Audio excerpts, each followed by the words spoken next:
Good day mga chaka-chika life! Ito na naman tayo sa panibago nating video about Kat Den. Catherine Bernardo, Alden Richards weigh in on second chances. Catherine Bernardo on giving second chances in love. Ako personally, I will do anything to be given that second chance again. That opportunity to correct my wrongdoings, to reveal the relationship, I guess, and to maybe to regain trust. But again, we have to remember, we all different. Rehas na naniniwala sina Catherine Bernardo at Alden Richards sa idea ng pagbibigay ng pangalawang pagkakataon o second chance. Sa ginanap na Grand MediaCon ng Hello Love Again nitong Webes, October 17, 2024, natanong ang dalaga kung naniniwala ba silang maaari pang magbago ang isang tao nakagawa sa kanila ng kasalanan kung bibigyan nila ito ng second chance. Ito sa trailer ng upcoming movie nilang Hello Love Again, ang sequel ng box office hit na Hello Love Again, Dubai noong 2019. Sa trailer kasi, mapapanood ang paghingi ng second chance ng karakter ni Alden na si Ethan sa dati nitong karelasyon na si Joy, na si Catherine Bernardo, nang makita sila matapos ang ilang taon. Paninindigan ni Alden, lahat ng tao ay nagkakamali, kaya't handa siyang magbigay ng isa pang chance sa taong deserve itong makuha. Ito nga po yung opinion ni Sir Alden. Ako, simplihan ko lang yung answer ko. Kung Diyos nga nagpapatawad, hindi ba? Why not you?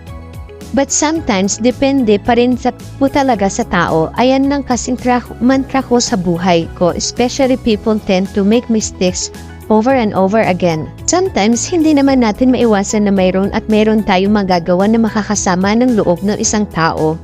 At the same time, at the end of the day, you know, yung iba minsan forgiveness talaga. You forgive and then you forget. But sometimes you forgive and move on, but you never forget. O, diba? Ang ganda ng opinion ni Mr. Alden sa second chance. At ito naman ang opinion ni Miss Catherine Bernardo. Ito yung kanyang pahayag. Sumang-ayon naman si Catherine sa sinabi ni Alden, lalo na't lahat daw ng tao ay hindi perpekto at madalas na nagkakamali. Sabi nga niya, second chances, we all hope for a second chance. Definitely hindi ba? Lahat tayo, tao lang, we're human beings. Even ako, sa sarili ko, alam ko nagkahamali at magkahamali ako. Makaka-disappoint ako ng tao whether it's intentional or unintentional. Given yun tao tayo, nagkahamali. Naniniwala rin daw siya sa lahat ng tao ay maaari magbago kung bibigyan ng mga ito ng pangalawang pagkakataon. Sabi pa nga niya, well, ako personally, I will do anything to be given the second chance again.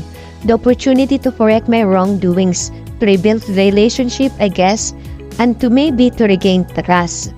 All these things, part yun ng forgiveness, syempre. Ngunit, hindi naman daw ibig sabihin na bukas na sa posibilidad ng second chance si Catherine ay nag-a-apply na rin ito sa iba. Nakadepende pa rin daw sa sitwasyon at sa tao ang pagbibigyan nila ng pangalawang pagkakataon. Saad niya, but again, we have to remember we all different. Some people can give a second chance like Isoy or Alden. Some can give multiple chances and some won't, and that's okay. And we have to respect that iba-iba naman tayong tao at depende siya sa sitwasyon. Sa huli, nanindigan si Catherine na hindi obligasyon ng isang tao ang magpatawad at magbigay ng second chance, lalo na kung ayaw niya at hindi siya handa. For me, lagi ko iniisip that forgiveness or second chances is not an obligation, it's a choice and it's a gift. So kapag binigay sa'yo ng tao, it's privilege. Just like any gift, you have to take care of that and you have to earn that gift. Diba ang ganda ng opinion ni Miss Catherine sa second chance na pinag-uusapan? For me, tama naman yung sinabi ni Miss Catherine Bernardo na kapag binigay sa iyo yung second chance, isipin mo yun na yun is napakagandang regalo kasi binigyan ka ulit ng pagkakataon na kahit niloko mo na siya, binigyan ka pa rin yan ng chance kaya wag mong sasayangin. Sana magbigay po tayo ng update ngayon. Nilabas na po ng Metro Magazine yung ibang pictures or yung sinut nila na kasama nga ni Miss Catherine Bernardo si Mr. Alden Richard. Diba nakita niyo naman po yun kasi trending siya ngayon sa social media, lalo na po sa X na dating Twitter. Bagay na bagay po talaga sila kasi nakikita ko talaga yung parang napaka-elegante nilang dalawa doon sa Metro Magazine na nilabas ng Metro Magazine na pictures nila. Tapos may ituloy silang clip na na video na sobrang ganda na nasa elevator sila, diba? Ang ganda nilang tignan. At isa rin pong update natin ngayon is yung pong nag-mall tour sila sa SM City Iloilo. Grabe!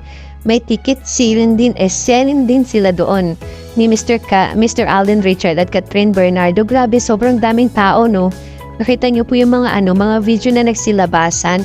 Nandun sa hotel po doon sa sobrang daming tao. Tapos yung nilabas po ng ABS-CBN, ng GMA Pictures, yung mga video po talagang sobrang nakakakilabot. Daming nag-aabang na ngayon talaga sa Kat Den.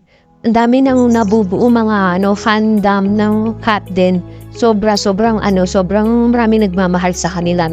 Makikita mo naman na sobrang nakakakilig.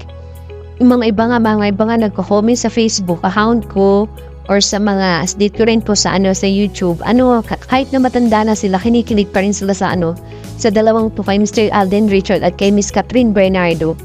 Bukas naman po is may mall tour sila sa SM Caloocan. So maghintay-hintay na naman po tayo ng mga update. At syempre marami na naman nakakakilig na eksena mangyayari dyan. Mas lalo ng mga tissue, diba? Nakakakilig. So that's it for today's video. Gusto ko lamang po magpasalamat sa patuloy pong sumusuporta sa nanonood ng mga video ko. Maraming salamat. Sa mga nagtatanong po kung legit po ba yung mga pinagsasabi ko dito sa video to, is yes po, totoo po yan. May mga nakukuha po tayong mga detalye na nagsasabi po na totoo po yan, mga sinasabi ko dito sa video ito. So yan lang po, gusto ko po magpasalamat sa patuloy po naniniwala sa akin. Maraming salamat po at God bless po sa ating lahat.